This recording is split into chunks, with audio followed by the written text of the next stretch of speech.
রোস্টের মশলা বানানো হচ্ছে।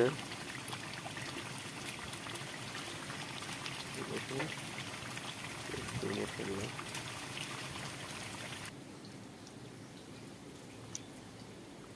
রোস্টের মতো দেওয়া হবে।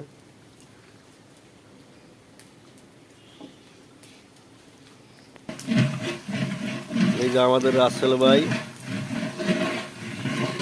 রোস্টের মশলা বানাইতেছে। এই যে রোস্টের মশলা সেই স্বাদ দেওয়া হবে। এই বাস দেওয়া হইল। এখন মশলাগুলো দিয়ে